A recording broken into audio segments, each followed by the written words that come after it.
ప్రియమైన సంఘమా, అనేక వారాలు అనేక విధాలైనటువంటి అంశాల మీద మనము దేవుని వాక్యాన్ని ధ్యానం చేసుకుంటూ ఉంటాం.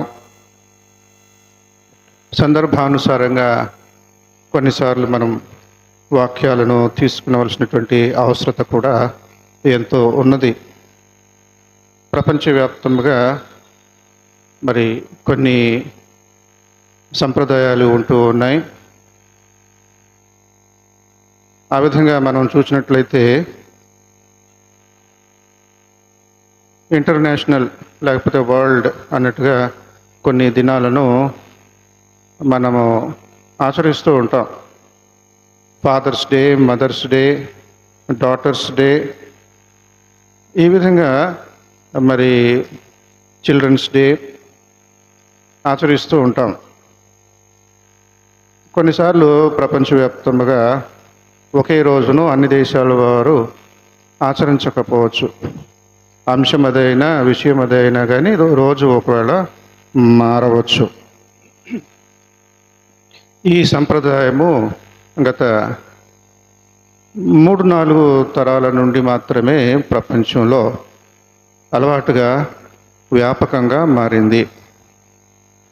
దానికి ముందు కూడా కొంత గొప్ప ప్రపంచవ్యాప్తంగా ఉన్నటువంటి క్రైస్తవ సంఘాలలో, ముఖ్యంగా యూరప్ ఖండంలో ఉన్నటువంటి ఖండంలో ఉన్నటువంటి దేశాలలో కొన్ని చోటు చేసుకున్నాయి.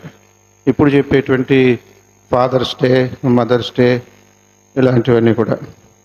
ఫాదర్స్ డే అమెరికాలో మరి అక్కడ దానికి పునాది పడింది. ఈ రకంగా చూడడానికి ముందుగా అసలు ఆలయాల్లోనే క్రీస్తును ఆరాధించేటువంటి ప్రజల మధ్య ఈ తలంపులు బయలుదేరాయి. సంవత్సరంలో 52 ఆదివారాలు ఏమేమి మనం ధ్యానం చేసుకొని ఆత్మీయంగా ఎదగగలము అని మరి ఈ 2000 సంవత్సరాలలో అనేక మంది పాదిరీలు, పాస్టర్లు, బిషప్లు వీళ్ళందరూ కూడా కసరత్తు చేసి వాళ్ళకి తోచినట్లుగా, వాళ్ళకి సాధ్యపడినట్లుగా మరి సభను ఉద్దేశించి ప్రసంగాలు చేస్తూ ఉండేవారు. ఆత్మీయమైనటువంటి సందేశాలు ఇస్తూ ఉండేవారు. అయితే ఒక 3-4 తరాలు వెనక్కి వెళితే కుటుంబాలకు, అదేవిధంగా సమాజానికి ప్రాధాన్యతనిచ్చేలాగున కొన్ని వారాలను కేటాయించాలి. ఆ రకంగా మరి మే నెలలో మదర్స్ డే, జూన్ నెలలో ఫాదర్స్ డే ఇలాగ ఉంటాయి. అయితే విశేషం ఏమిటనంటే 2వ ఆదివారము, 3వ ఆదివారము డేట్లు మారుతాయి, కానీ వా అనేటువంటిది అలా ఉంది. 2వ, 3వ ఫలానా నెలలో, మే నెలలో 2వ ఆదివారము విమెన్స్ డే. అలాగా ఆదివారాలు పురస్కరించుకొని ఆదివారాల ఆధారంగా ఈ రోజులు కేటాయించబడ్డాయి. ప్రపంచవ్యాప్తంగా ఆయా రోజులు ఆయా విషయాలకు కేటాయించడానికి పునాది క్రీస్తు యొక్క సభ మాత్రమే, క్రీస్తు ప్రభుని ఆరాధించేటువంటి క్రైస్తవులు మాత్రమే అని చెప్పుకోవడంలో మరి ప్రపంచమంతా కూడా ఒప్పుకోక తప్పదు. ఈ రోజున జూలై నెల 4వ ఆదివారము, తారీఖు చూస్తే 27 కావచ్చు, వచ్చే సంవత్సరం ఇంకొక తారీఖు పడుతుంది, కానీ 4వ ఆదివారము. Parents day. ఈరోజు ముఖ్యంగా క్రైస్తవ నేపథ్యం ఉన్నటువంటి, క్రిస్టియన్ బ్యాక్గ్రౌండ్ ఉన్నటువంటి వారికి అలవాటైనటువంటిది. ముఖ్యంగా మన దేశంలో తెలియదు, చెప్పేదాకా తెలియదు. నాబోటి వాళ్ళు ఎవరైనా చెప్తే తెలుస్తుంది తప్ప తెలియదు. కానీ మరి యూరప్ దేశాలలో ఇది అలవాటుగా ఉంటుంది. కానీ పేరుకు మాత్రమే అన్నట్లుగా ఆ దేశాలలో క్రైస్తవ్యం దిగజారిపోతూ ఉన్నది. ఆ విషయంలో మనం ప్రార్థించాలి. ఇక్కడ ఇతర దేశాలలో, యూరప్ కానిటువంటి దేశాలు, ప్రపంచవ్యాప్తంగా క్రైస్తవ్యం వృద్ధి చెందుతూ ఉంటే అక్కడ దిగజారిపోతూ ఉన్నది అన్నట్లుగా అయిపోయింది. ఏదేమైనప్పటికీ ఈ దినాన మరి త్రిత్వంలోని 6వ ఆదివారంలో ప్రవేశించాము. అయినప్పటికీ అంతర్జాతీయ అమ్మనాన్నల దినోత్సవాన్ని ఏ విధంగా ఆత్మీయంగా అర్థం చేసుకోవాలో కొన్ని మాటలు మీ ముందు ఉంచాలని ఇక్కడ నిల్చొని ఉన్నాను. పేరెంట్స్ డే, తెలుగులో పేరెంట్స్ అనేది ఒక పదంతో సరిపోదు. ఇంగ్లీష్లో, తెలుగులో చెప్పేటప్పుడు అమ్మ నాన్న అని 2 పదాలని కలపవలసిన పరిస్థితి. మదర్స్ డే అని అన్నారు కదా, ఇద్దరిని కలిపేసి పేరెంట్స్ అంటారు. భార్యాభర్తలు ఉన్నారనుకోండి, జంట అంటాం, కపుల్ అంటాం. అలాగే తల్లిదండ్రులని కలిపేసి ఇంగ్లీష్లో పేరెంట్స్ అంటారు. సరే, ఇది మనం ఏం నేర్చుకోవాలి? ఈ అంశం మీద ఎటువంటి ఆలోచన కలిగి మేలైనటువంటి భవిష్యత్తును మనము ఎదుర్కోవాలి అనేటువంటిది కొద్ది నిమిషాలు మనం ధ్యానం చేసుకుందాం. దావీదు భక్తుడు చాలా విశేషమైనటువంటి వ్యక్తిత్వం కలిగినటువంటి వాడుగా ఉండేవాడు. దావీదు భక్తునికి శోధనలు, తొందరలు, మానవ సహజమైనటువంటి ప్రతిదీ కూడా అనుభవించాడు, ఎదుర్కొన్నాడు. అయితే భక్తునిగా వాటన్నిటినీ కూడా మరి అధిగమించగలిగాడు అన్నట్లుగా తన వ్యక్తిత్వం ఉన్నది. నిజమైనటువంటి యథార్థమైనటువంటి పశ్చాత్తాపం కలిగినటువంటి వాడుగా, మాదిరి కలిగినటువంటి తండ్రిగా ఉంటూ ఉన్నాడు. అదేవిధంగా మాదిరి కలిగినటువంటి తల్లి అనంటే ఇంకా మనకి అలవాటు ప్రకారంగా తల్లి అయిన మరియా అని అనుకుంటాము. అది అలా ఉంచుదాము. పాత నిబంధనలో మనం చూసినట్లయితే, పాత నిబంధనలో అబ్రహాము యొక్క భార్య శారాయి కాదు, హాగరు, ఆమె వ్యక్తిత్వము విశేషమైనటువంటిది. భర్తను వదులుకోవలసి వచ్చిన పరిస్థితి, కొడుకు కోసము వేరుపడవలసినటువంటి పరిస్థితి ఇలా ఉన్నది. తల్లిగా నాకు బిడ్డలు లేరు, మన దాసిని, ఆమెను పెళ్లి చేసుకో, ఆమె ద్వారా పుట్టేటువంటి కొడుకు నా కొడుకుగా ఉంటాడు అని దేవుడు చెప్పినటువంటి వాగ్దానాన్ని పక్కన పెట్టేసి అగౌరవపరిచి అబ్రహామును తొందరపెట్టి మారు తల్లిని మరి ఒక బిడ్డకు అందించినట్లుగా మారుతల్లి మరి ఈ విధంగా భౌతికమైనటువంటి తల్లి వేరు, పెంచినటువంటి తల్లి వేరు. ఇద్దరు తల్లుల కొడుకు ఇష్మాయేలు. బాగానే ఉంది, అవసరం తీరిపోయింది. దేవుని వాగ్దానం, మాట ఇచ్చిన వాడు తప్పడు కదా. ఈలోగా తారుమారు వేషాలు వేస్తాం. శారాకి కడుపు వచ్చింది, ప్రసవించింది, పిల్లాడు పెద్దోడు అవుతున్నాడు, పాలు విడిచేటువంటి టైం వచ్చింది, ఘనాహారం తినిపించేటువంటి వయసు వచ్చింది. ఊరందరినీ పిలిచి, బంధుమిత్రులందరినీ పిలిచి పెద్ద విందు చేసేటువంటి సందర్భం వచ్చింది. ఇలాంటి సమయంలో 10-13 సంవత్సరాలు పెద్దోడుగా ఉన్నటువంటి ఇష్మాయేలు వీడిని ఆట పట్టిస్తూ ఉన్నాడు, చిన్నోడు కాబట్టి. అన్నదమ్ములే, తల్లులు వేరు. కళ్ళ ముందే పెద్దవాడు చిన్నవాడు కదా పిల్లవాడని ఆడు ఆటలాడుతాను పిల్లవాడిని. నా కడుపున పుట్టిన వాడిని వీడెవడు ఆట పట్టించడానికి, లోకుగా చూడడానికి అని కక్ష సాధింపు ఏం చేసింది? అబ్రహాము నుండి హాగరును విడదీసేసింది. దాని కొడుకుని పంపేసేయి, లేకపోతే నేను నీతో కాపురం చేయను అన్నట్టు కూర్చుంది. ఎవరు?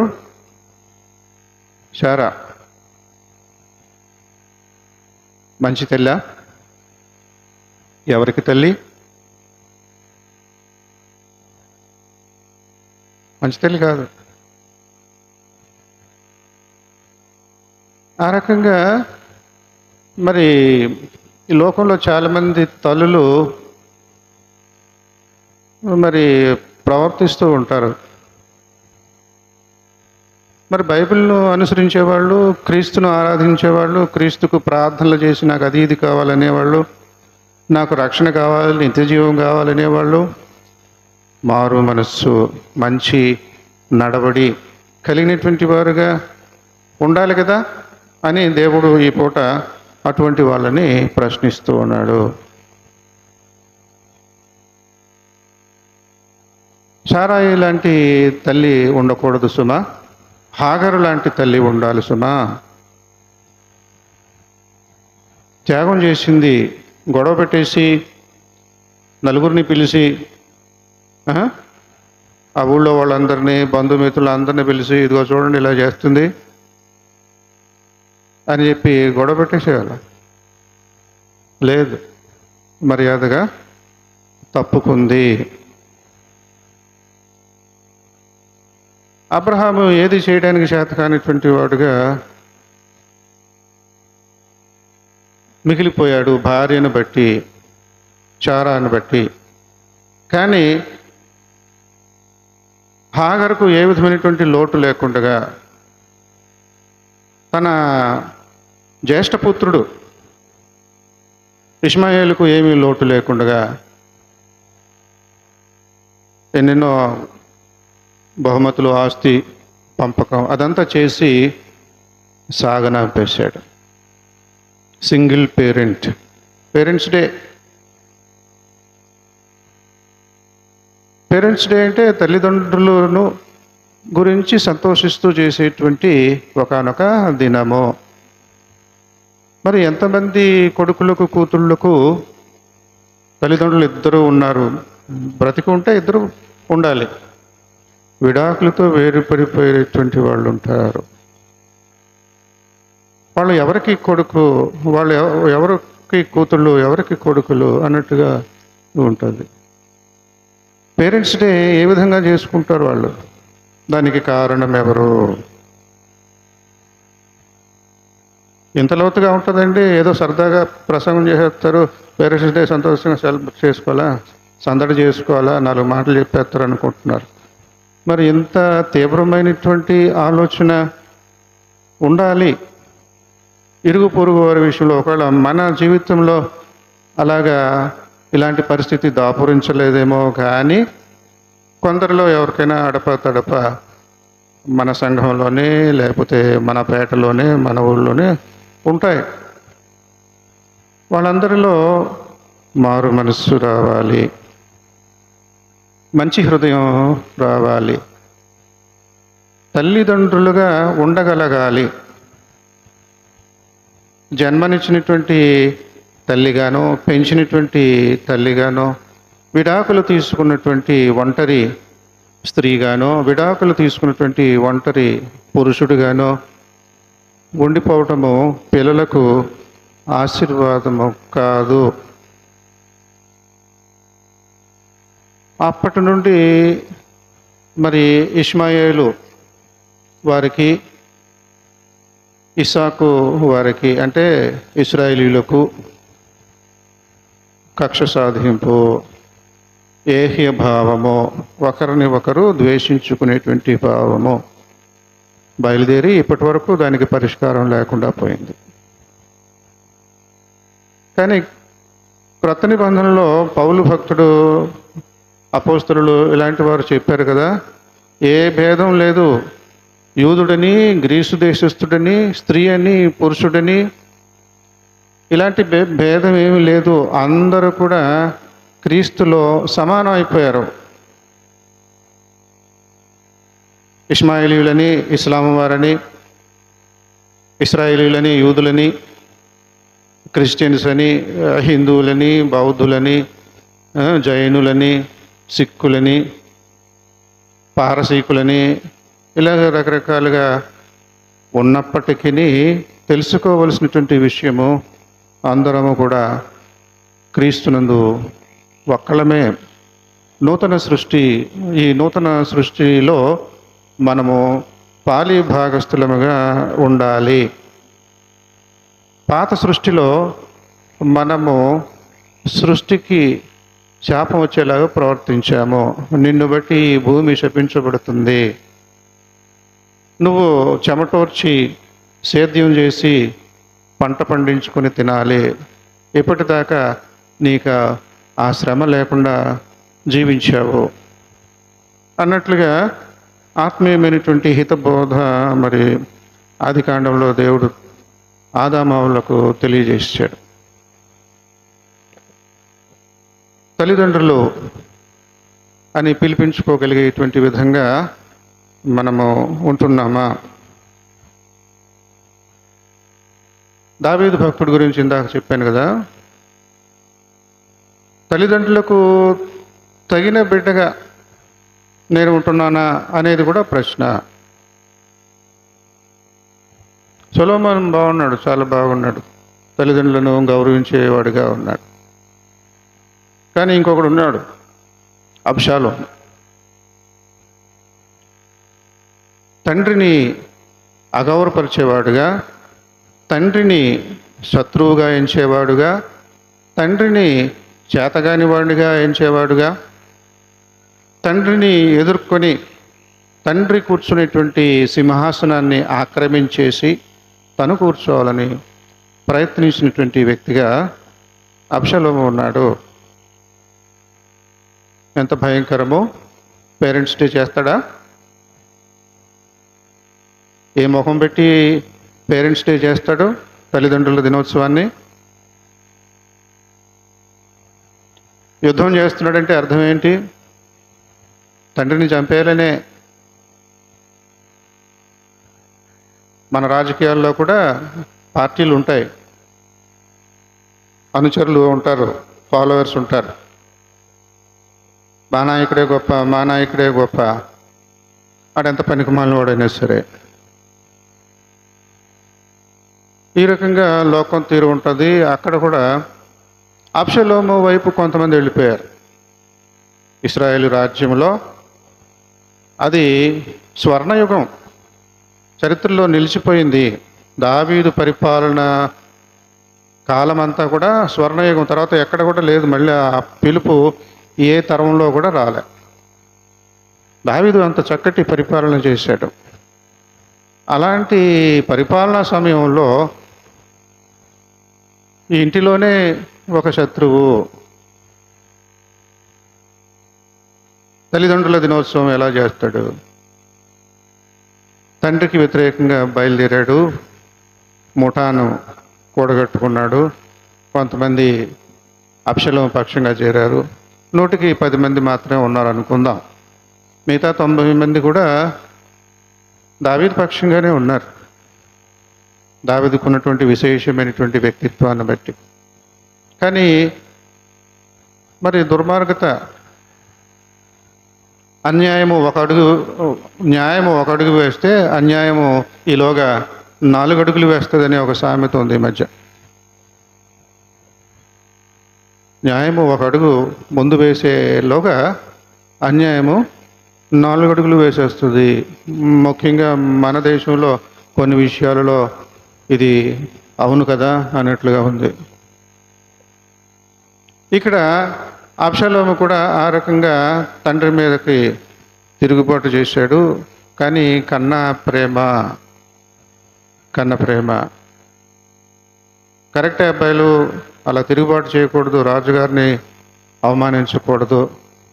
దారిలో వెళ్తుంటే దావీదును పచ్చి బూతులు తిడుతూ ఉంటాడు. ఇప్పుడు మన భాషలో బైబిల్లో ఆ బూతులు ఏమి రాయలేదు, కానీ దూషిస్తూ ఉంటాడు. రాజు కనుసైగతో వేసేరా వాడిని అంటే ఆడిపోతాడు, 2 నిమిషాల్లో వాడిని చంపేస్తారు. అక్కడ ఆడికి భయం లేదు. మహారాజు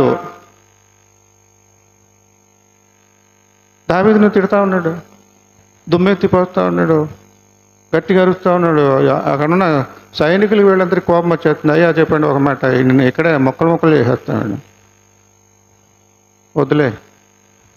ఒకవేళ నేను దేవుడు చూసి ఏదైనా తప్పు చేసి ఉంటాను, ఒకసారి ఆలోచించుకోరా, నువ్వు ఇలాంటి పనులు చేస్తున్నందుకే ఇలాంటి వాళ్ళు తిడుతున్నారు నిన్నని, దేవుడు నాకు ఒకవేళ బుద్ధి చెప్తున్నాడేమో అని సమర్థించుకునేటువంటి వ్యక్తిత్వం. అలాంటి దావీదుని సింహాసనం మీద నుంచి తొలగింపజేసి నేను కూర్చోవాలనేటువంటి ఈ అబ్షలోము విషయంలో సైన్యానికి ఒక హెచ్చరిక ఇచ్చాడు. అబ్బాయిలు, మీరు వాడు చేసేది తప్పే, ఇదిగో దారిని పోతూ ఉంటే దూషిస్తూ ఉంటాడు, వాడిని కూడా శ్రమించాను, వీడిని కూడా. ఇక్కడ ఇంట్లో ఒక న్యాయము, బయట ఒక న్యాయము కాదు, కానీ ఒక విషయం గుర్తుంచుకోండి, వాడు నా మీద తిరగబడ్డాడు కనుక వాడిని బంధించేయండి, ఓడించేయండి, అది చేయండి, ఇది చేయండి, కానీ ప్రాణాలు మాత్రం తీయకండి. ఆ కండిషన్ పెట్టాడు. కానీ ఈ శత్రువులకి మహామహా క్రోధం. రాజుగారు చెప్పిన మనస్తత్వం, రాజుగారి మనస్తత్వం అందరికి ఎలా ఉంటుంది? రాజనీతి అంటాం, పాలిటిక్స్. సంస్కృతంలో మన దేశంలో చక్కటి మాట ఉంది, రాజనీతి. ఇంగ్లీష్లో పాలిటిక్స్ అనే మాటగా అలా రాదు అర్థం. ఈ రాజుగారికి ఉన్నటువంటి ఆ నీతి విశేషమైనటువంటిది. సరే, మొత్తానికి ఒకానొక టైంలో దొరికేశాడు అబ్షాలోము. ఇక చేతగాక పారిపోతున్నాడు, వచ్చి చంపేస్తారన్నటువంటి రీతిలో అబ్షాలోము గుర్రం మీద, ఆ రోజుల్లో గాడిదలు కూడా వాడేవారు, మన గాడిదలు కాదు, అవి గుర్రాల్లాగే ఉంటాయి, యుద్ధాలకు వాటికి కూడా వాడేవారు. ఆ రకంగా మరి సౌలు గాడిదలను కంట్రోల్ చేసేటువంటి సత్తా ఉన్నటువంటి వాడుగా సౌలు మహారాజు, అతనికి ఒక పేరు ఉంది. సరే, అబ్షాలోము ఆ రకంగా వీళ్ళ నుండి పారిపోతూ ఉండగా ఒక చెట్టుకు ఇరుక్కున్నాడు, చెట్లో ఇరుక్కున్నాడు అనేటువంటి మాట మనం చూస్తాం. అది పీచుల వృక్షం అని అనుకుందాం. కొన్ని చెట్లు గుబురుగా ఉంటాయి. అబ్షాలోమేమో చాలా అందగాడు, మంచి ఎత్తరి, గిరిజాల జుట్టు, జులపాలు. ఆ రోజుల్లో అందరికీ, యేసుప్రభు వారికి కూడా జులపాలు ఉంటాయి. స్పీడ్గా వెళ్తూ ఉంటే జుట్టు బాగా పైకి ఎగుస్తూ ఉంది గాలికి. ఆ చెట్టు కింద నుంచి ఇలా వెళ్ళిపోదాం అనుకున్నాడు గుర్రం మీద నుంచి. జుట్టు చెట్టు కొమ్మలకి ఇరుక్కుపోయింది, గుర్రం వెళ్ళిపోయింది. వేలాడుతున్నాడు, తీసుకోలేడు, జుట్టు తీసుకొని కిందకి రాలేడు, కొమ్మ అందట్లేదు, చిన్న చిన్న కొమ్మలు. ఇలాంటి పరిస్థితిలో దొరికేశాడు. అప్పుడు చదువుతాను, వినండి. అందుకు వాడు, యవనుడైన అబ్షాలోమును ఎవడు ముట్టకుండా జాగ్రత్త పడుడని రాజు నీకును అభిషేకిని ఇత్తయికిని ఆజ్ఞ ఇచ్చుచుండగా నేను వింటిని. కొంతమందికి ఈ ఆజ్ఞ ఇచ్చినప్పుడు నేను అక్కడే ఉన్నాను, నేను విన్నాను.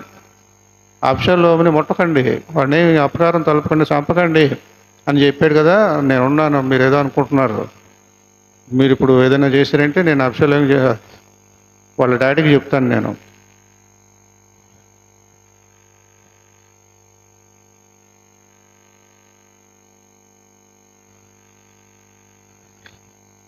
వెయ్యి తులముల వెండి నా చేతిలో పెట్టినను రాజు కుమారుని నేను చంపను.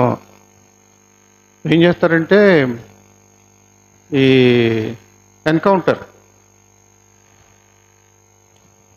పోలీసులు కొంతమందికి ఒకసారి చిరాకు వేస్తుంది పద్ధతులు.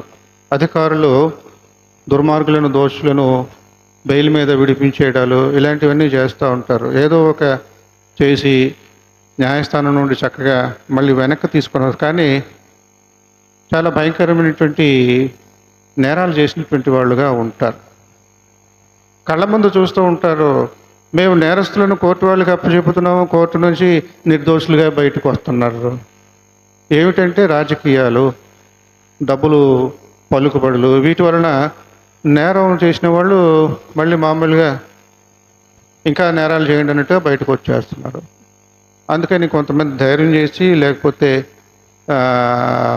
వ్యూహాత్మకంగా ఎన్కౌంటర్ చేసేస్తారు, చంపేస్తారు. వీడు బతుకుండకూడదు, వీడు బతుకుంటే దేనికి ప్రయోజనం, ఇంకా మళ్ళీ నేరాలు చేయటానికే తప్ప అన్నట్టు. అయితే చేసేవాళ్ళకి చేతులు రక్తాపరాధం ఉండవు, చేతులు మట్టి అంటుకోకూడదని మళ్ళీ అక్కడ కొంత ఇదిగా కూడా ఆలోచిస్తారు కొంతమంది. నేను కాదురే, నా అసిస్టెంటు ఏఎస్ఐ, ఎస్ఐ, సిఐ లేకపోతే ఇలాగ ఉంటాయి, కానిస్టేబుల్, ఎస్ట్ కానిస్టేబుల్, తన కింద ఉన్నటువంటి వాళ్ళకి ఆజ్ఞ ఇస్తే వాళ్ళు చెయ్యాలి. అది ఇక్కడ పోలీసు వాళ్ళ డ్యూటీ. మిలిటరీలో కానీ ఎవరైనా పై అధికారి కింద వాడికి చెప్తే చెయ్యాలి, లేకపోతే ఉద్యోగులను తీసేస్తారు, శిక్షిస్తారు. ఆ రకంగా వీడికి చెప్తే నేను చేయను అంటున్నాడు.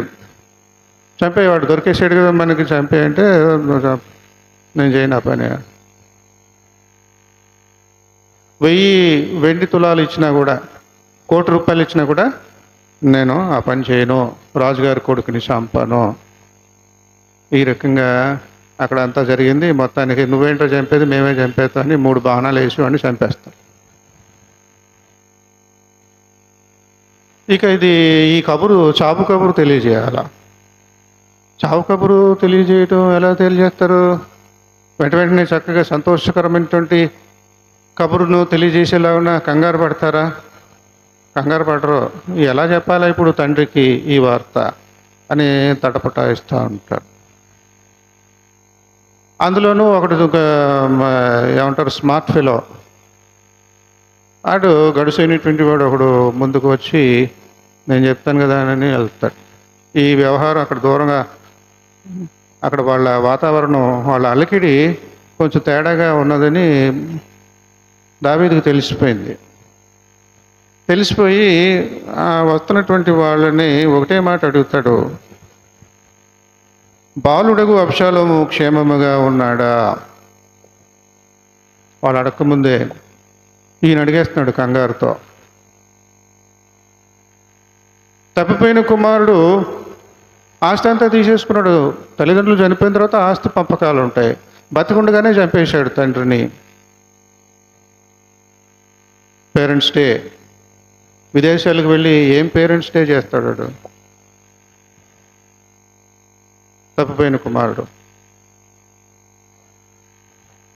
పోయినవాడు పోయాడు, వాడు తిరిగి వస్తాడనే ఆశ. తండ్రి మనస్సు, తల్లిదండ్రుల మనస్సు, వాడు ఎప్పటికైనా తెలుసుకుంటాడు, మారు మనస్సు పొందుతాడు, పశ్చాత్తాపంతో నన్ను కలుస్తాడని ప్రతిరోజు ఊరు బయటికి వెళ్ళి కాసుకొని చూస్తూ ఉంటాడు.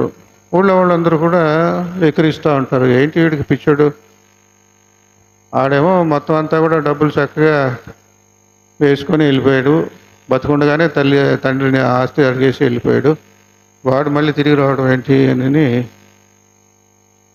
తండ్రిని హేళన చేసేటువంటి వారు ఉంటారు. మన ప్రేమ విషయంలో కూడా,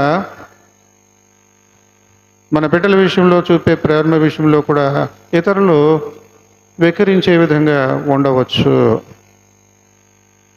కానీ మనము మానుకోకూడదు. వాడు ఇలా అనుకుంటున్నాడు, చాలా ఎందుకు వచ్చింది నేను మానుకోకూడదు. విలాప వాక్యంలో 3వ అధ్యాయంలో ఒక మాట ఉంటుంది చూడండి. అప్పుడప్పుడు మీ చేత చదివించినటువంటి మాటలు ఇవి.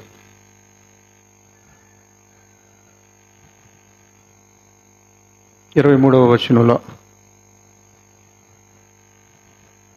దినదినము నూతనముగా ఆయనకు వాత్సల్యత పుట్టుచున్నది.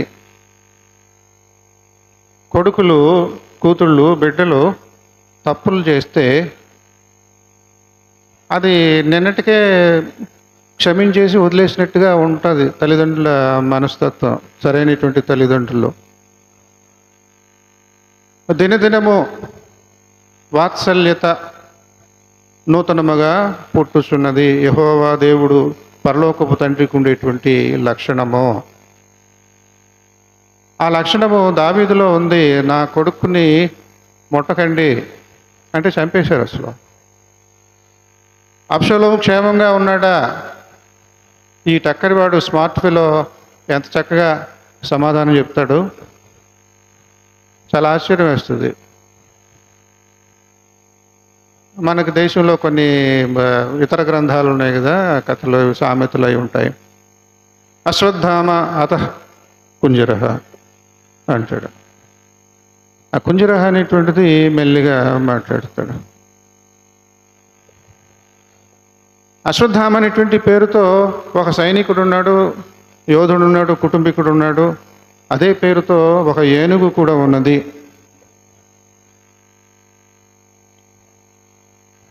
అశ్వత్థామ అనే ఏనుగు చచ్చిపోయింది అని మెల్లిగా ఏనుగు అనే మాట వినబడకుండా మాట్లాడతాడు.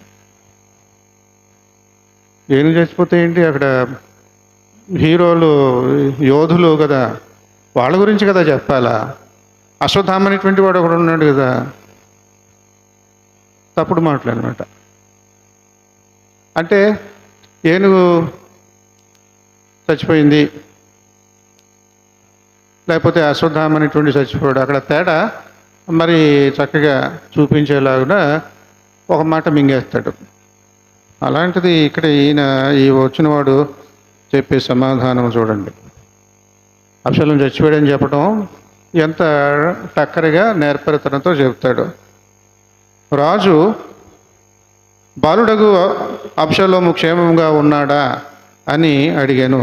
అందుకు కూషి చెప్పినది ఏమనగా, నా ఏలిన వాడవును రాజువునగు నీ శత్రువులను నీకు హాని చేయవలనని నీ మీదికి వచ్చిన వారందరూ ఆ బాలుడు ఉన్నట్టుగానే ఉందురుగాక. వాడికి ఏ గతి పట్టిందో, నీ కొడుక్కి ఏ గతి పట్టిందో అదే గతి నీ శత్రువులకు, మరి నీకు హాని చేయాలనేటువంటి వారికి పట్టాలి. నీ కొడుకు పట్టినటువంటి గతి నీ శత్రువులకు, నీకు హాని తలపెట్టినటువంటి వారికి కూడా పట్టాలి అని చెప్పేశాడు. అంటే ఏ గతి పట్టింది? శత్రువులు ఏం చేస్తాం? చంపేస్తాం. హాని చేసినటువంటి వాళ్ళని శత్రు శేషం లేకుండా హాని ఇంకా మీద వాడి వల్ల మనకు ప్రాణ నష్టం, మనకు అవమానం అనుకున్నప్పుడు చంపేస్తారు. ఆ రకంగా చాలా టక్కరిగా చావు వార్తను తెలియజేసినప్పుడు తండ్రి మనస్సు ఎలా ఉంటుంది? ఇప్పుడు నా కుమారుడా అబ్షలోమా, నా కుమారుడా అబ్షలోమా అని కేకలు వేచు, అయ్యో నా కుమారుడా, నీకు బదులుగా నేను చనిపోయిన ఎడల ఎంత బాగుండునో. వయసు మళ్ళినటువంటి వాడిని నువ్వు నిండు 100 ఏళ్ళు బ్రతకవలసినటువంటి వాడివి, అర్ధాయుషుతో చనిపోయావు. నీకు బదులుగా నేను చనిపోతే బాగుండేది కదా. నా ఆయుష్ పోసుకొని నువ్వు బ్రతకాలని నేను ఆశపడ్డాను. తల్లిదండ్రుల ప్రేమ ఈ రకంగా కనుపరచాలి. విడాకులు తీసుకునే వాళ్ళకి పిల్లల మీద ఏ మమకారముతో, మమ అంటే నా అనేటువంటి బంధం ఉండదు. ఏది మొగుడితో లేకపోతే పెళ్ళామతో విడాకులు తీసుకునే వాడికి నా అనే బంధం ఉందో విడిపోతారు. ఈలోగా పిల్లలు పుడతారు, కొన్ని సంవత్సరాల తర్వాత విడాకులు తీసుకుంటారు. పిల్లలు ఏమైపోవాలి? ఎవరు నా తల్లిదండ్రులని చెప్పుకోవాలి? ఎందుకు వీళ్ళు నాకు తల్లిదండ్రులని చెప్పుకోవాలి? ఈ రకంగా లోకం తీరు ఉన్నప్పుడు ఈ పేరెంట్స్ డే అవసరమా వాళ్ళకి అన్నట్లుగా పేరెంట్స్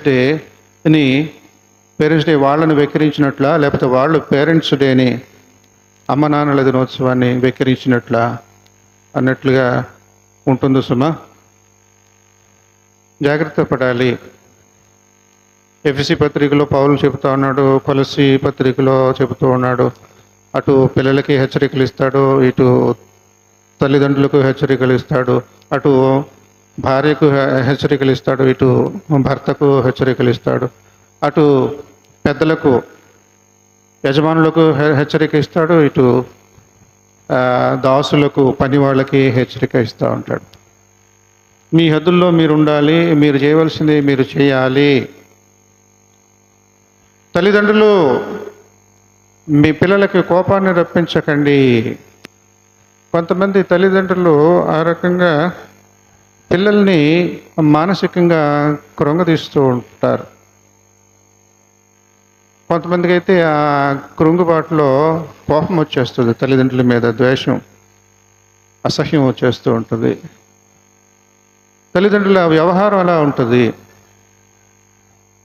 స్కూల్కి వెళ్ళే పిల్లల్లో అందరికీ తెలిసినటువంటి ఉదాహరణ ఈ రోజుల్లో చూసినట్లయితే, మార్కులు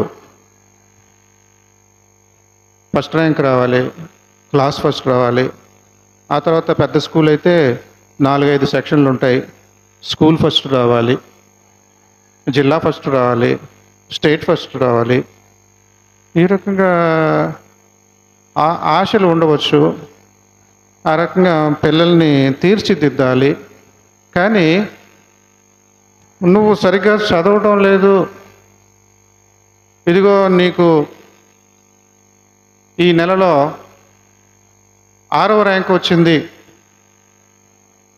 వచ్చే నెలలో రిపోర్ట్లో నువ్వు కనీసం 3వ ర్యాంక్ కన్నా ఎదిగిపోవాలి అని ఒత్తిడి చేస్తే వాడు 6వ ర్యాంక్ నుండి తర్వాత నెలలో 8వ ర్యాంకుకి వెళ్ళిపోయాడు. కారణాలు ఏమైనప్పటికీ 6 కాదు, 3కి రావటం కాదు కదా, 8వ స్థానానికి వెనక్కి వచ్చేసాడు. మూర్ఖపు తల్లిదండ్రులు ప్రేమ అనేటువంటి, ఆప్యాయత అనేటువంటిది, వాత్సల్యము పరలోకపు తండ్రికి నూతనముగా పుడుతూ ఉంటుంది. ప్రేమ అన్నిటినీ సహిస్తుంది, ప్రేమ అన్నిటినీ ఓర్చుకుంటుంది. ప్రేమకు లోతెంతో తెలీదు, మనం చూడలేము. ప్రేమను దేనితో కూడా పోల్చలేము. డబ్బుతో కానీ, ఆయుష్తో కానీ, ఇంకొక దానితో కానీ పోల్చలేము. అది తల్లిదండ్రులలో ఉండాలి. ఈ రకంగా మరి వాస్తవిక జీవితంలో తల్లిదండ్రులు బిడ్డల విషయంలో ఏ రకమైనటువంటి ఎదురుచూపులు చూస్తూ ఉన్నారు బిడ్డల నుండి?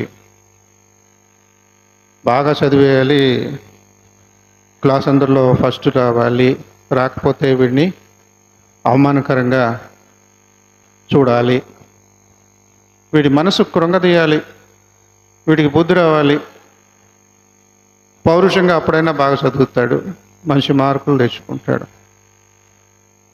ఈ రకమైనటువంటి ఆలోచనలు చాలా చాలా మందిలో ఉంటాయి. ఆత్మహత్యలు చేసుకునేటువంటి వయస్సు ఏ వయసు? సాధారణంగా పెళ్ళిళ్ళు అయిపోయి ఏదైనా వ్యవహారాలు ఇదని 25-30 ఏళ్ళ ప్రాయం పైబడిన వాళ్ళు ఒకవేళ ఆత్మహత్య చేసుకున్నారంటే ఏమోలే అనుకోవచ్చు. కానీ స్కూల్కి వెళ్ళేటువంటి పిల్లలు ఆత్మహత్య చేసుకుంటారు. ఒకే ఒక కారణము తల్లిదండ్రులు. ఇంకొకళ్ళు కాదు, 100కి 95 కారణాలు తల్లిదండ్రులు కారణాలే. మరి పేరెంట్స్ డే ఏ రకంగా మనం చేసుకోగలం? ఇలాంటి తల్లిదండ్రులుగా ఒకవేళ మనం ఉంటే పిల్లలు ఏ రకంగా మనలను సన్మానించగలరు? నీ తల్లిని, నీ తండ్రిని సన్మానించము. నీ దేశంలో నువ్వు దీర్ఘాయుష్మంతుడుగా ఉండాలి అని అంటే, అది ఏ దేశమైనప్పటికీ, ఆ దేశంలో నువ్వు వర్ధిల్లాలి అంటే నిండు 100 ఏళ్ళు బ్రతకాలి అని అంటే, నీ తల్లిని, నీ తండ్రిని సన్మానింపుము, గౌరవించు. లేదు నన్ను బాగా చదివించేశారు, విదేశాలలో నేను జాబ్ చేసుకునేటువంటి సత్తా వచ్చింది, నేను విదేశాలకు వెళ్ళిపోతాను, విదేశాలలో స్థిరపడిపోతాను భార్య బిడ్డలతో, లేకపోతే భర్త బిడ్డలతో. బాగుంది. ఇక్కడ ఉన్నటువంటి తల్లిదండ్రులు నీకోసం ఎంత కష్టపడ్డారు, ఏమేమి వదులుకున్నారు, వాళ్ళ పరిస్థితి ఏమిటి, వాళ్ళని ఆలన పాలన చూస్తున్నావా, ఎన్నిసార్లు పలకరిస్తున్నావు, ఎన్నిసార్లు వచ్చి పలకరిస్తూ ఉన్నావు, ఏం చేస్తా ఉన్నావు. కొంతమంది అస్సలు పట్టించుకోరు. అసలు తల్లిదండ్రులు ఊసెత్తితేనే కొంతమందికి అదేదో అనవసరమైనటువంటి పని అన్నట్లుగా తల్లిదండ్రులను నెట్టి పారేస్తారు. చిన్నతనంలో నా స్నేహితుడు, మీకు తెలిసిన పాస్టర్, కొంతమంది తెలిసిన పాస్టరే, పేరు చెప్పడానికి కుదరదు కదా, దుర్మార్గపు ప్రవర్తన, మా కళ్ళ ముందే వాళ్ళ నాన్నను మా ఇంట్లో పనివాడని అన్నాడు. వాలకం అలా ఉంటుంది, తండ్రి వాలకం అలా ఉంటుంది, కానీ ఉద్యోగస్తుడు చూడడానికి అలా ఉంటుంది. మనకేంటంటే మన దృష్టిలో అంటే వాళ్ళు అలాంటి వాళ్ళ మనస్తత్వం, నాకు తగ్గట్లుగా నా తండ్రి ఇలా కనిపించుకోవాలి కదా నా ప్రెస్టేజ్ నిలబెట్టడానికి అన్నట్టుగా ఆలోచిస్తారు. ఆ తల్లిదండ్రులే నిన్ను ఇప్పటిదాకా పెంచారు, పెంచుతూ ఉన్నారు, వాళ్ళని పట్టుకొని మా ఇంట్లో పనివాడంటే ఎలాగా? ఎంత భయంకరమైనటువంటి పరిస్థితి. పేరెంట్స్ డే అలాంటి వాళ్ళు చేసుకుంటే మనలాంటి వాళ్ళు వెక్కిరించరా? దేవుడు వెక్కిరించడా? వాళ్ళు బాధపడరా? వాళ్ళకి తెలియదు బయట వాళ్ళతో ఏమేమంటున్నారో తల్లిదండ్రులని గురించి, ఎంత నీచంగా తక్కువగా అంటూ ఉన్నారో.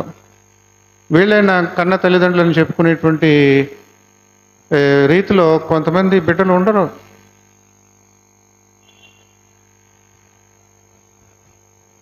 కాబట్టి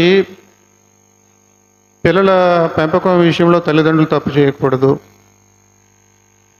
చేతిలో అధికారం ఉన్నది కదా. కోపపడుడు కానీ పాపము చేయకూడనేటువంటి మాటకు అర్థం ఏమిటి అని అంటే ఏంటిది చెప్పండి, ఇదేదో అర్థం కావట్లేదు. కోప్పడండి పాపం చేయకండి.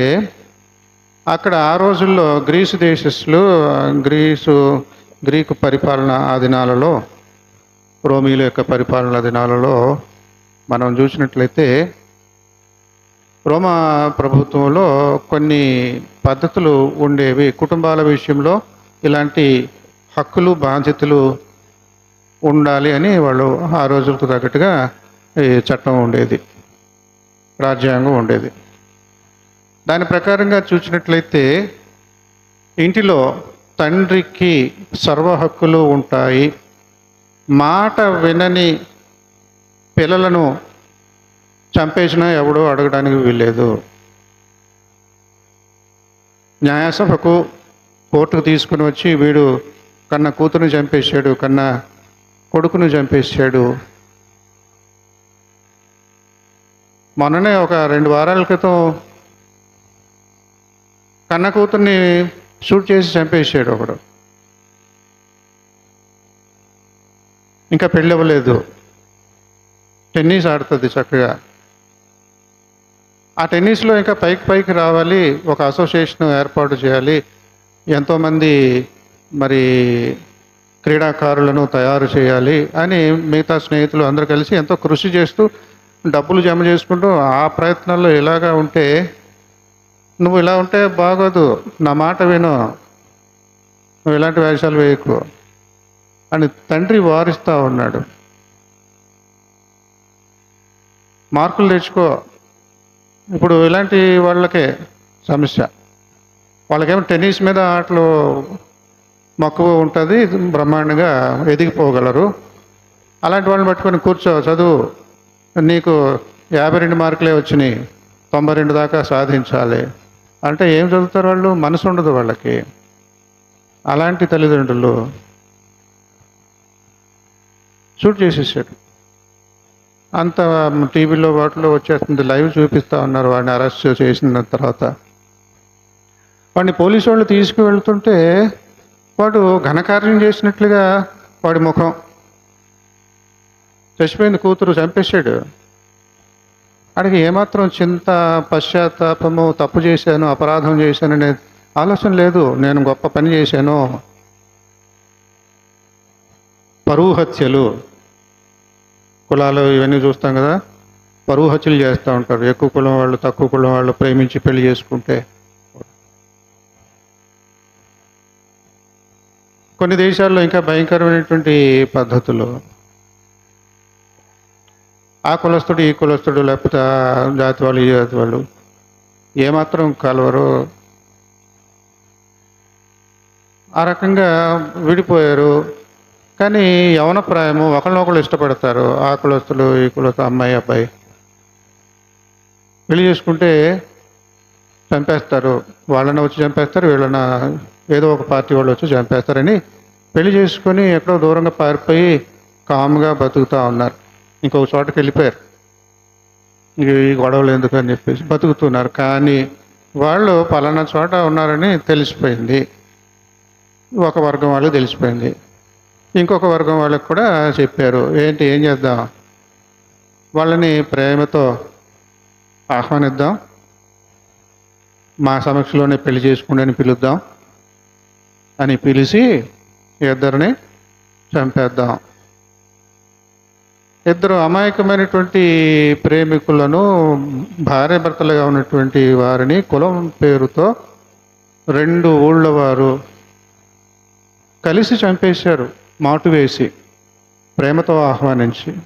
నిన్న మొన్ననే జరిగినటువంటి వ్యవహారంలాగా మరి న్యూస్లో వచ్చింది. ఏ రకమైనటువంటి ప్రేమలు, ఆప్యాయతలు మన కుటుంబాలలో ఉంటూ ఉన్నాయి. ఒక ఊరంతా కూడా సొదొమ గొమొర్రాలు, ఊరంతా కూడా చెడ్డ కార్యం చేయడానికి ఎగపడతా ఉంటారు.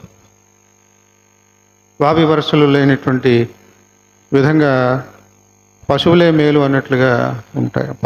చాలా పశువుల్లో కూడా వావి వరుసలు మెయింటైన్ చేస్తాయి. మనుషుల్లో అలాగా ఉండదు అన్నట్టుగా అయిపోతూ ఉంటుంది. తల్లి మనసు, తండ్రి మనసు ఎలా ఉంటే పిల్లలు సంతోషంగా తల్లిదండ్రులను సన్మానిస్తారు. తల్లిదండ్రుల దినోత్సవం, పేరెంట్స్ డే. 2 తల్లులు ఉన్నారు. 2 తల్లులు చంటి పిల్లలను కలిగి ఉన్నారు, వేశ్యలు. 2 ఒకే మంచం మీద పడుకున్నారు పిల్లలతో. ఒకదాని బిడ్డ పొరపాటున నిద్రలో ఆ బిడ్డ మీద పడుకుని పోయింది. ఊపిరాడక బిడ్డ చనిపోయాడు. తెలుసు కదా ఈ కథ బైబిల్లో. ఈ టక్కరామ ఏం చేసింది, చచ్చిపోయినటువంటి బిడ్డను తీసుకొని, ఆమె నిద్రలో ఉంది, మత్తు నిద్రలో. చంటి పిల్లలు కదా, పోలికలు ఏమి తెలియవు మనకి. ఆ బిడ్డ ఎవరి బిడ్డ అన్నట్టు. బతుకునే బిడ్డని తన ఒళ్ళో పెట్టేసుకుంటుంది, తన పక్కన పెట్టుకుంటాడు. ఆమె లేచి చూసేటప్పటికి బిడ్డ చనిపోయి ఉంటాడు. సొలొమోను దగ్గరికి తీర్పు కోసం వస్తారు. నాకు అన్యాయం జరిగింది. ఈ బిడ్డ నా బిడ్డ కాదు, నేను చంపలేదు అమ్మా, మీరు నేను చంపలేదు. ఆ రోజుల్లో మరి DNA టెస్ట్లు అవి ఇవి ఉండవు. ఈ రోజుల్లో కూడా DNA టెస్ట్లు ఉన్నా, CC కెమెరాలు ఉన్నా కూడా న్యాయం జరగట్లేదు. ఎంత భయంకరమైనటువంటి దినాల్లో మనం ఉన్నాం. అన్యాయాన్ని ఆ రకంగా చలామణి చేసేలాగా అధికారాన్ని కలిగి ఉంటున్నారు. అధికారంతో అన్యాయం చేసేస్తూ ఉంటారు.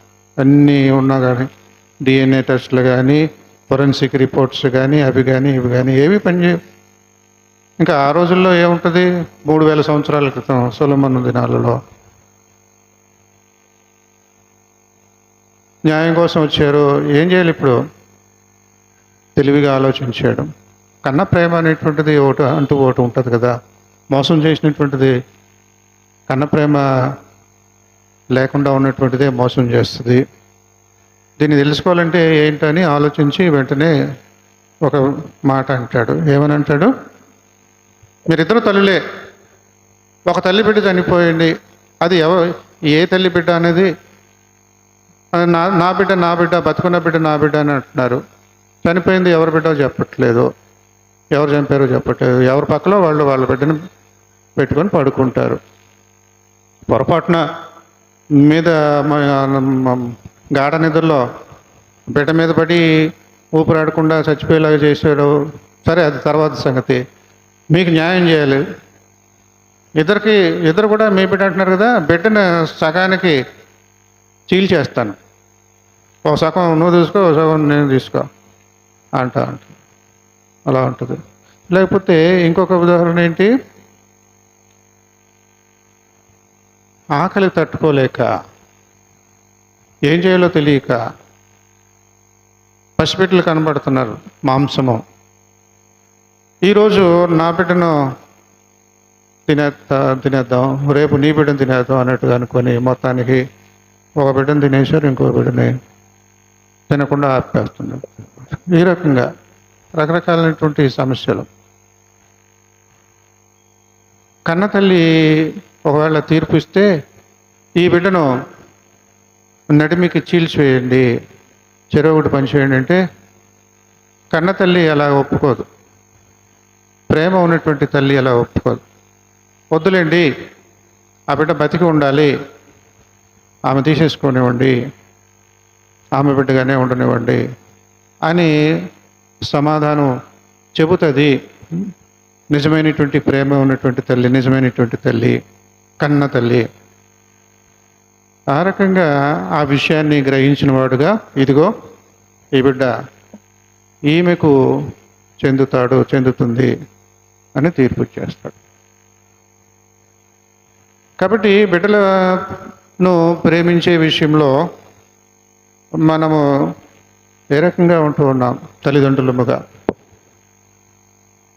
10 మందిలో డాన్స్ వేయించేసి ఊళ్ళో పెద్దలందరూ విఐపీలు వీళ్ళు వచ్చినప్పుడు బర్త్డే పార్టీకి కన్న కూతురుని స్పెషల్ ఐటెము అని చెప్పేసి అందరూ ఇంత అందగత్తి ఇంత చక్కగా డ్యాన్స్ చేస్తుంది మన ఆఫీసర్ గారి బిడ్డ అని మెచ్చుకుంటారు. ఇలాంటి ఆలోచనలో ఏ రోజు డ్యాన్స్ చేస్తాడు, డ్యాన్స్ చేసి బాగుంది. వీడి యొక్క గర్వం 10 మందిలో గొప్పలు చెప్పుకోవడానికి ఏం చేశాడు? చాలా చక్కగా డాన్స్ చేశాడు. ఇతరులు చెప్పడం కాదు, ఈడే చెప్పేస్తున్నాడు తండ్రి. నాకు మనసు నిండిపోయింది, నీకు ఏదైనా బహుమతి ఇచ్చేయాలి, చెప్పు, ఏం కోరుకుంటావు? రాజ్యంలో సగం వరకు ఇచ్చేసేయమంటావా? చెప్పు, ఇచ్చేస్తాను. ఆ పిల్ల ఆలోచించే వయసు కాదు, తిన్నగా తల్లి దగ్గరికి వెళ్తుంది. అవునా కదా? తల్లి మంచి తల్లా, దుర్మార్గపు తల్లి? బిడ్డల చేత నేరాలు ఘోరాలు చేయించేటువంటి తల్లిదండ్రులు చూసారా?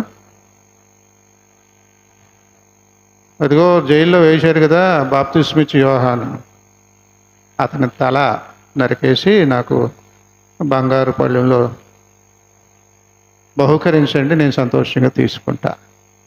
పిల్ల చెప్పవలసినటువంటి మాట అది. ఒక సైనికుడు ఒక శత్రువు చెప్పేటువంటి మాట, ఒక యోధుడు చెప్పేటువంటి మాట. ఏదో సరదాగా ఐటెం డ్యాన్స్ వేస్తే మెచ్చుకున్నవాడు కుదురుగా మెచ్చుకున్నాడా? వాడి గొప్పలు చాటుకోవాలి. సరే, ఇప్పటికైనా మించిపోలేదు తప్పమ్మా, అలాంటి పనులు నేను మాట జారాను, ఇలాంటి కోరిక కోరతా అని నేను అనుకోలేదని మాట వెనక్కి తీసుకోలే. ఎలాంటి తండ్రి? దుర్మార్గులను తయారు చేసేటువంటి తల్లిదండ్రులు. చిన్నతనంలో ఒక కథ సాధారణంగా ఉదాహరణ చెప్తూ ఉండేవారు. రోజులు మారిపోతున్నాయి కదా, ఇంకా పాత కథలు అవన్నీ ఉండవు. చిన్నతనంలో కొడుకు తప్పులు చేస్తూ ఉన్నాడు, అవి దొంగతనాలు, చిన్న చిన్న దొంగతనాలు చేస్తూ ఉంటే అందరూ తిడతా ఉన్నారు. ఆమె కూడా తిడుతూ ఉండేది, కొడతా ఉండేది. కానీ కొన్ని రోజుల తర్వాత ఏం చేస్తాడంటే దొంగతనం చేసుకుని వచ్చినవి తల్లికి ఇస్తా ఉన్నాడు. అవి ఇవి కూరగాయలు, లేకపోతే డబ్బులో, లేకపోతే ఆయా వస్తువులో ఇదేదో బాగుంది కదా, ఇవేమి మనకు లేవు, ఇంట్లో బాగానే ఉంది అని వాడిని ఇంకా గద్దించడం మానేసింది. కొన్ని రోజుల తర్వాత ప్రోత్సహించడం మొదలుపెట్టింది. అరే మన దగ్గర ఫ్రిడ్జ్ లేదు, ఏం చేస్తావు చూడు. ఆడు ఏదో దుర్మార్గపు ఆలోచన చేసి మొత్తానికి ఇంట్లో ఫ్రిడ్జ్ కనబడేలాగా చేస్తాడు. ఈ రకంగా పెద్ద దొంగ అయిపోతాడు, దుర్మార్గుడు అయిపోతాడు. పోలీసులకు పట్టిస్తారు, పోలీసులు దొరికిపోతాడు, జైలు పాలవుతూ ఉంటాడు. జైలు పాలు అయిపోయి ఇంకా ఎంతవరకు అంటే నరహత్య చేసేదాకా, ఉరి శిక్ష పడేదాకా కూడా అయిపోతుంది. అబ్బాయిని ఆఖరి కోరిక ఏమిటి చూడు అంటే, ఒకసారి మా అమ్మ దగ్గరికి వెళ్ళి మాట్లాడేసి వస్తానండి. ఎందుకు అని అంటే కన్న తల్లి చంపలేడు, కోపం, చాలా కోపం. ఇప్పుడు దీనికి అంతటికీ కారణం నా కన్న తల్లే కదా. చిన్నప్పుడే నన్ను వారించి నిదానంగా పెట్టి పద్ధతిలో పెడితే నేను ఇంత దొంగని, చివరికి హత్య చేసేటువంటి వాడినిగా ఎదగను కదా, ఇంత దుర్మార్గంగా, నేరస్తుడినిగా. దీనికి అంతటి కారణం నా తల్లే అని మనసులో పెట్టేసుకొని తల్లి దగ్గరికి వెళ్ళి చంపడం. ఒకవేళ తల్లి మీద ఉన్నటువంటి ఆ ప్రేమను బట్టో, లేకపోతే నిజాయితీని బట్టో, తల్లి అయినా ఎవరైనా కానీ చంపకూడదు. ఇక మీద ఒకసారి చంపి ఇప్పుడు నేను ఉరి శిక్షకు గురవుతున్నాను అని పశ్చాత్తాపంతో దగ్గరికి వెళ్ళి, అమ్మ నీతో మాట్లాడు రహస్యంగా అని చెప్పేసి, ఏం మాట్లాడు, గట్టిగా చెవి కొరికేస్తాడు. కసి తీరా చెవి కొరికేస్తాడు, అంతే. దాంతో కోపం చల్లారిపోద్ది అనమాట. అది కథ. చిన్నప్పుడు ప్రసంగాల్లో చాలామంది చెప్తూ ఉండే కథ. పెంపకము. మనం ఎలాంటి వాళ్ళుగా తయారయ్యేలాగా కారణంగా ఉండిపోతున్నామో. కొంతమంది తల్లిదండ్రులు రిక్షా తొక్కేవాళ్ళు, ఆటోలు తమ పిల్లలు ఐఏఎస్ ఆఫీసులు అయినటువంటి వాళ్ళ ఉదంతాలు ఎన్నో ఉన్నాయి. ఐపీఎస్ ఆఫీసులు అయినటువంటి వాళ్ళు ఎన్నో ఉన్నాయి. పెంపకము ఏ రకంగా ఉంది, ఏ దిశగా మన బిడ్డలను పెంచుతూ ఉన్నామో వాళ్ళు పేరెంట్స్ డే సంతోషంగా చేసుకునేలాగున మన పెంపకము ఉన్నదా ప్రశ్నించుకోవాలి. ఏ విషయాలలో నేను తప్పులు చేస్తున్నాను, పొరపాట్లు చేస్తున్నాను, సరిదిద్దుకోవాలి. అప్పుడే అది సంతోషకరమైనటువంటి పేరెంట్స్ డేగా, తల్లిదండ్రుల దినోత్సవంగా ఉండగలదు. తల్లిదండ్రులు బిడ్డలను ఎలా పెంచుతూ ఉన్నారు, బిడ్డలు తల్లిదండ్రులకు ఏ విధమైనటువంటి విధేయత చూపిస్తూ ఉన్నారు. ఇప్పుడు వచ్చిన వాళ్ళకి తెలియదు ఇన్ని మాటలన్నీ కూడా. అన్ని ఉదాహరణలు చెప్పేశాను. అన్ని విషయాలకి బైబిల్ నుండి, బయట నుండి కూడా చక్కటి వివరాలు తెలియజేశాను. కాబట్టి మనము నిజ పశ్చాత్తాపముతో, యథార్థ హృదయముతో, నేను నిజంగా నా బిడ్డలకు తల్లి కానీ తండ్రి కానీ మంచి తల్లిగా ఉండగలుగుతూ ఉన్నానా, మంచి తండ్రిగా ఉండగలుగుతూ ఉన్నానా, ఏ విషయాలలో నేను ఇంకా మారాలి, మంచి తల్లిగా ఉండాలి. ఇష్మాయేలును అవమానించినటువంటి చారాలాగా నేను ఉండకూడదు. హన్నా పెనిన్నా చూసినట్లయితే, హన్నా గొడ్రాలని పేరు నాకు రాకూడదు. ఒకసారి నాకు బిడ్డ పుట్టిన తర్వాత ఆ బిడ్డ ఇక నా బిడ్డగా పెరగనవసరం లేదు, గుడిలోనే వదిలేస్తాను, దేవుడి బిడ్డగా పెరుగుతాడు. అలాంటి తల్లి మనస్సు, త్యాగం చేసేటువంటి మనస్సు, మంచి ఆలోచన కలిగినటువంటి మనస్సు. బిడ్డల భవిష్యత్తు గుడిలో పెరిగితే మంచిదే కదా, మంచి విషయాలు. కానీ గుడిలో పనిచేసేటువంటి వాళ్ళ యొక్క కడుపున పుట్టినటువంటి వాళ్ళు సరిగ్గా ఉండరు ఒక్కొక్కసారి. అక్కడ సమూయేలు దినాలలోనే ఏలి అనేటువంటి సీనియర్ ఉన్నాడు. ఈ పిల్లవాడు కొత్తగా జాయిన్ అయ్యాడు, చంటి పిల్లవాడు వచ్చాడు. ఇప్పుడు ఏలీకి కూడా కొడుకులు ఉన్నారు. ఈ పిల్లవాడు 24 గంటలు ఉన్నాడు, మంచి పద్ధతిలో తల్లిదండ్రులు ఆలోచన ప్రకారంగా వచ్చాడు, గుళ్ళో దగ్గరుండి చక్కగా అన్నీ నేర్పగలిగాడు. కానీ ఇంటికి వెళ్ళి ఇంటిలో ఉన్నటువంటి పిల్లల్ని కంట్రోల్ చేయలేకపోయాడు ఏలి.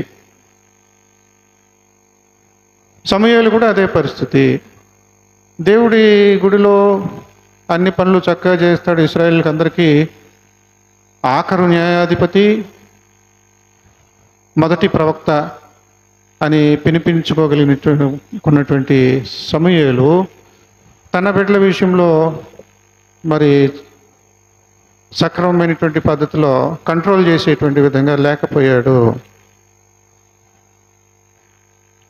మరి ఇలాంటి పొరపాట్లు మన జీవితాల్లో జరగకూడదని దేవుడు ఎదురు చూస్తూ ఉన్నాడు. మరి ముఖ్యంగా అంతర్జాతీయ తల్లిదండ్రుల దినోత్సవం, పేరెంట్స్ డే ఈ రోజున జూలై నెల ప్రతి సంవత్సరము 4వ ఆదివారంన ఇలాగా ఒక్కొక్క ప్రత్యేకమైనటువంటి దినాన్ని కూడా మనము బైబిల్ నుండి చక్కటి మాటలు జ్ఞాపకం చేస్తూ మనలో ఉన్నటువంటి కొరతలను, అపరాధాలను ఒప్పుకొని మనల్ని మనం సరి చేసుకోవాలి అనే రీతిగా ఈ మరి పేరెంట్స్ డేని సంతోషకరంగా, సమర్థవంతంగా ఈ సంవత్సరంలో ఉన్నటువంటి పొరపాట్లు ఇవన్నీ కూడా వచ్చే సంవత్సరంలో బ్రతికి బాగుంటే లేవు అని అనిపించుకునేలాగున నేను బ్రతకాలి ప్రభా అని మనం ప్రార్థించాలి. దేవుడు ఈ కొద్ది మాటలు దీవించునుగాక. సమస్త జ్ఞానమునకు మించిన దేవుని సమాధానం యేసుక్రీస్తు వలన మీ హృదయములకు, మీ తలంపులకు కావలి ఉండునుగాక.